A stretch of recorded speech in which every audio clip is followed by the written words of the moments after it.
Fang Foom might be my favorite card they've released in a really long time. A 7-cost card with 12 power, his on reveal gains the power of front row cards here.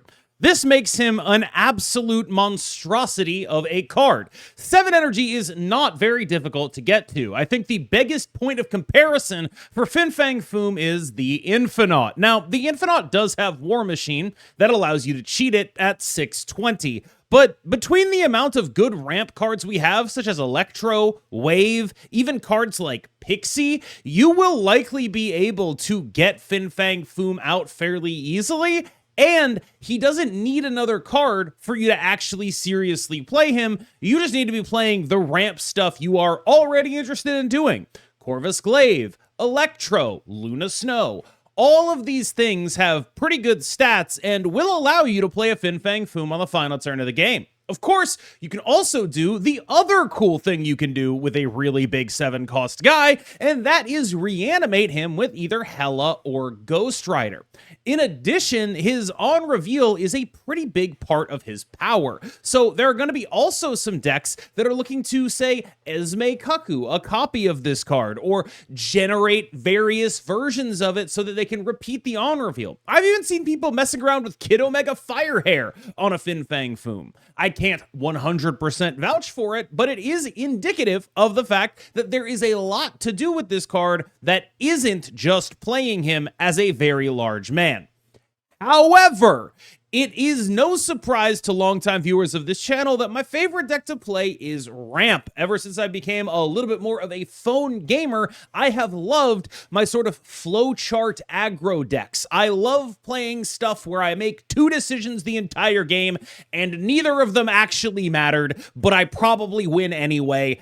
And that is what I've been doing a lot of with this guy. So let's talk about what I've been playing Fang Foom in and what other top players have been playing Fang Foom in as we look at some top Infinite decks. This is the Fang Foom deck I have been playing the most of. It is simple, it is stripped down, and it is quite powerful. The goal of this deck is simply power output. Now, part of the worry with Dragon Lord is that it'll be taking away from tech slots here. Legion remains in the deck, and it can be a Cosmic Ghost Rider if you want it to be. In my opinion, I think that's a fairly reasonable choice to make, but there's also still plenty of Magic decks, so Legion has his own sort of tech application right now. What this deck is trying to do is simply output points. This is a deck that is now genuinely able to stand up to Sholau and say, I will legitimately threaten to have more points than you, depending on how I've set my lanes up. Fang Foom is actually that big. I'm not saying he's always a 30 power monster, but what I am saying is he was a 30 power monster a lot more than I expected him to be one. Now, the Dragon Lord, I'm actually still a little bit suspicious of. I wouldn't be surprised if we went for Enchantress or Cosmic Ghost Rider in that slot, just to have multiple answers to different situations.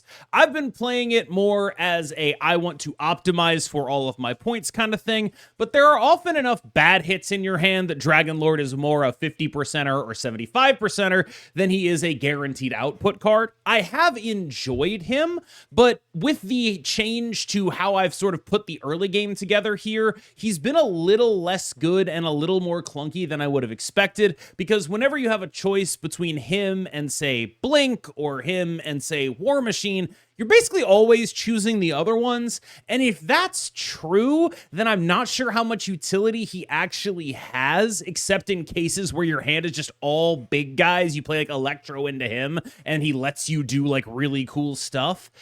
That's a little more rare than you might think. The other major change from the typical version of this list is that we are playing Jenny Kale in it again instead of Valentina.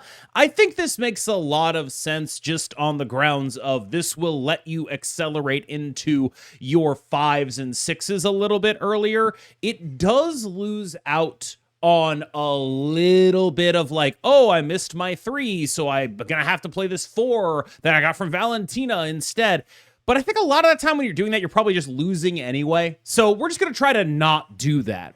Jenny Kale allows us to do things like, oh, I have a War Machine. I'm going to go to 8 energy on the final turn, play Fang Foom and an Ebony Maw, or I'm going to get to 7 energy a turn early and get down a chamber and a 5-drop so that I can actually activate the chamber on turn 6. Stuff like that is a lot of what Jenny Kale is doing in this deck.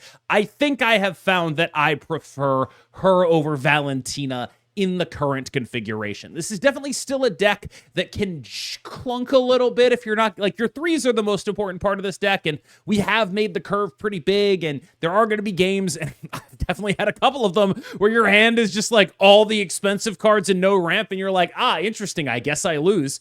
That does happen, but this deck has honestly felt pretty consistent for me. It's probably my favorite deck I've played all season. I'm not saying it's the best deck I've played all season, but in terms of me enjoying the gameplay, it being resonant and powerful enough to still win, this honestly is. The evil side of Fang Foom is, of course, Hela, and this is a very strong deck specifically right now. There are a couple of things that this deck is doing that I want to point out that are definitely contextual to day 1 Fang Foom release. The first is Gambit. Gambit is obviously completely batshit insane in Fang Foom mirrors.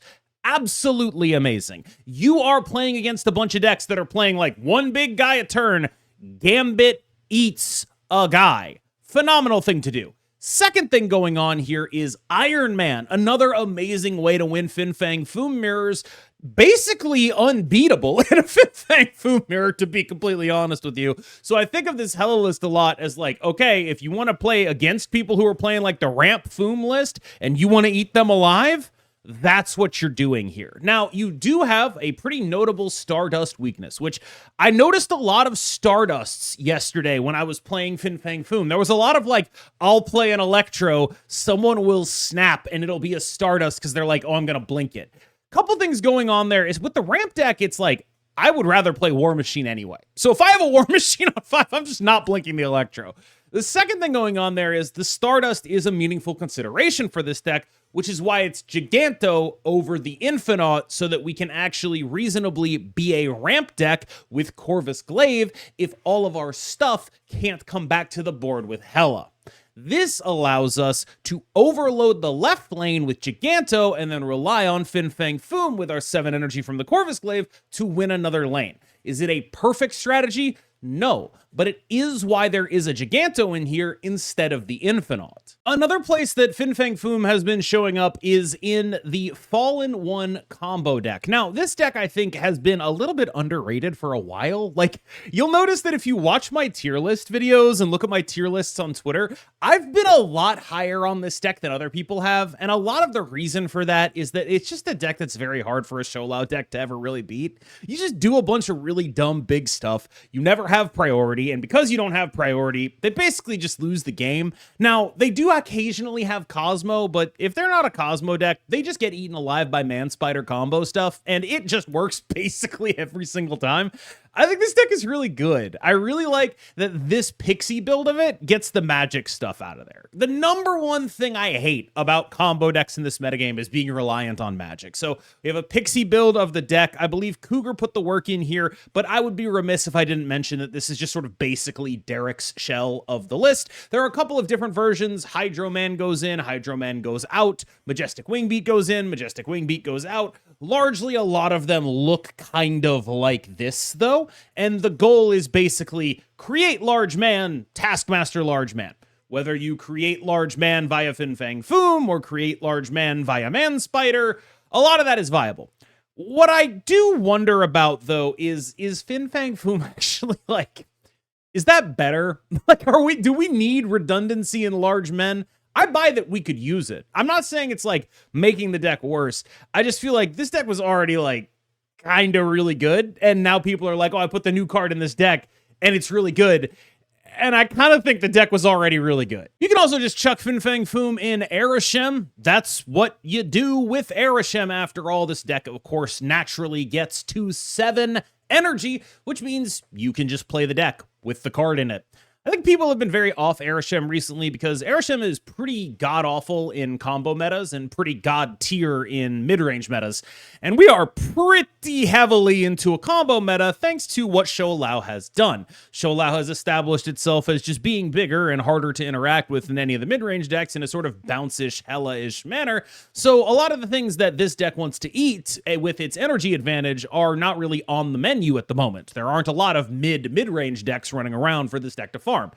It's not the most well-positioned thing, but I do think Fang Foom is just probably a good thing to have in the deck. You're just very happy to play the biggest man alive. And Fang Foom, for all of his faults, like being 7 energy, is definitely the biggest man alive. Like, this is just a very, very, very, very big guy. He will show up on the board, and it is just very difficult to lose the lane you put him in.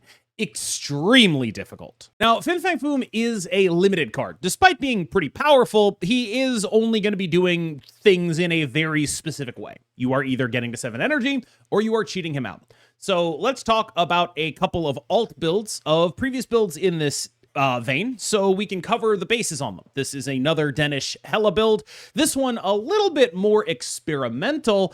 I guess I deserve the dubious credit of suggesting he put Gambit in this deck. I don't know if I like it because I played against him immediately and I lost. But like the rest of this is sort of a thing Danish has been messing around with for a while. For people who are unfamiliar, Danish very much a Hela one trick, but the thing that he has been playing around with in the deck is Ares, and he's been messing around with Ares and Hela for a longer period of time than you might think. This is a list that is looking to tap into power output mostly. It's really trying to hybridize the ramp parts of this deck with the Hela parts of this deck. In as much as there are discards here, they are minimal. This is much more a ramp deck with Hela in it than it is a Hela deck. You'll notice the lack of Odin, things of that nature. What this deck is doing is using Hela as a bridge over other ramp decks, and that's mostly it. Swordmaster, of course, is a really good way to target discards on something that is powerful. Blade will target your discards, and of course Gambit still gets to do Gambit things. But a lot of what this deck is actually really about is Blade Swordmaster Hela rather than a much larger Hela. Your Hela is bringing back 1, maybe 2 things, and not nearly so many as you might expect out of a quote-unquote dedicated Hela deck. Your control over your targets is actually a bigger part of this deck than your general ability to discard stuff. And from But, a list that leans fully into being as dumb as you possibly can with the top card of your deck and cheating out as many things as you possibly can. Hydro Man, Iron Lad, and Jubilee all here to do as much dumb stuff as you can with as much foreknowledge from, yes, an unironic Howard the Duck as you can possibly get. Now, is this the best build of Pixie Fang Foom? I think that, very up in the air, very likely no. But you can legitimately play this deck, and over the course of a shockingly long conversation with But, we did come to the conclusion that, yes, this is actually a deck that Howard the Duck is a correct choice in. And thus, I do think it's worth presenting to you as a reasonable deck. Is it the best deck in the world? No. But if you have a Howard the Duck and you're like, man, I really wish I could play that guy, might be worth looking into. The other thing this deck really represents is that so much of Fang Foom's power is his on reveal. Like, yes, he's a 7/12, and 12 is nothing to sneeze at. That's a big part of him. But the on reveal is a lot of him as well. So repeating an on reveal like that, Iron Lad, for example, is very important. Like, that kind of stuff is actually just really good. And so it's almost like when you Iron Lad this guy, Iron Lad's 7 power, you kind of are basically just playing a 4-cost Fang Foom when you get that hit. Like, there is a lot to be said about that. And I think that that's a really cool and interesting space for a deck to operate in. And I think it's a really cool and interesting space for a card like this to operate in. It's almost Gore-like, where it's not as obviously about the ability as Gore, but enough of the power is in the ability that it is sort of worth experimenting with, like, all right, I'm going to focus on an on-reveal focused Fang Foom list. Like, I saw people messing around with Fang Foom Absorbing Man, right? Like, that kind of stuff is on the table here in a way that a typical big guy would not have it on the table. So to be honest with you, a lot of why I love this card is I can just play it in ramp. And I do think that it's possible that, like, if people start doing Hela stuff, I'm going to end up hating this card. But for right now, this is just my favorite card they've made all season. It is perfectly evocative of a giant big guy. I don't know if people know this about me, but when I was, this is one of my formative card game memories. It's entirely possible that I would not be a card gamer if this hadn't happened. I don't know how old I was. I want to say I was like, I don't know, 10, 9, 11, that range. And the current set of Magic was the set Legions. And there was a card in it that was a 13-13. And to be clear, this card was enormously unplayable. It was terrible, absolutely awful. The card was called Krosan Cloudscraper. This is not an expensive card. It probably would have cost 95 cents back in the day. I went to a card store trying to open a Krosan Cloudscraper, trying to buy a Krosan Cloudscraper from the card store. And I was unable to do that. So I bought a pack of Legions, I opened it, and it was in there. And this thing was like my prized possession. I still own that card.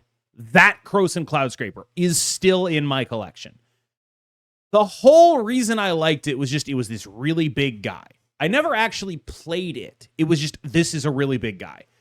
Fang Foom scratches that same itch for me, and it's like an actually good card that I can climb ranks with.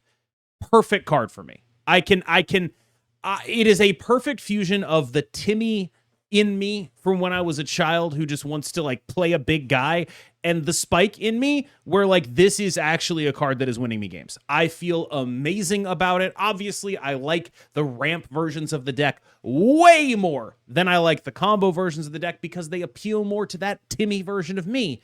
But this is genuinely just a card that I think is awesome. And I didn't expect to. Like, I didn't expect I would be, like, writing a love letter to Fang Foom, but here I am. All right, y'all. Thank you so much for watching. As always, I've been KMBest. You've been phenomenal. Dear Fang Foom, I wrote, but you still ain't writing back. Please, God, I just butchered the lyrics to Stan. I would re-record this, but I'm just not going to. I'm just going to let you, laugh at me for, Dear Finn, I wrote you, but you still ain't calling. You know what I'm getting at here. Thank you so much for watching. I'm KMBest. You've been phenomenal, and I will see you in the next one.